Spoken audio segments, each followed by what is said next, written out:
I was diagnosed with dyslexia relatively late, at around 19 in university. I was quite bright in school and it wasn't something that was really picked up. At university, reading a lot of dense text was when I really realised that there was something that wasn't great and was something that I wanted to look into and wanted to investigate. And that's when I went to the Disability Support Office at the university to look into it a bit more, which was when I got found when they diagnosed dyslexia. I'm a very slow reader. It's slow, but I can read.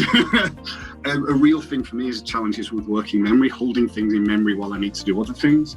So I need to see everything visually, I need to write everything down. A real common thing that you'll see with people with dyslexia is developing coping strategies. So because there is an impairment and because you're different to other people, the way that you'll approach certain tasks will vary. And you'll develop coping strategies and ways of working around where the impairments are. Though they're not necessarily always helpful. When I'm reading, I tend to only read the first and last letters of a word and then just jump through. Great when reading because I can read it much quicker and make up some of that difference. Not ideal with numbers.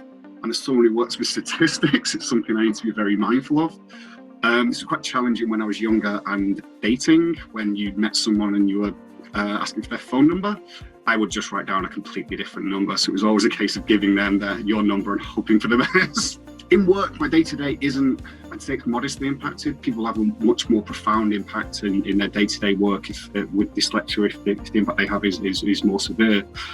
I tend to screenshot wordy slides if I think they're going to be important because I'll need time to actually read through and process them. So I know all of my slides today are relatively wordy, but it just takes me much longer to read. So that's my way of just coping with that. I also find reading weighty text takes me a lot longer and it's just exhausting. I have to read a lot of academic papers, both for my day-to-day job and also for my PhD. And I know that I need to do that first thing in the morning before there's any kind of mental fatigue.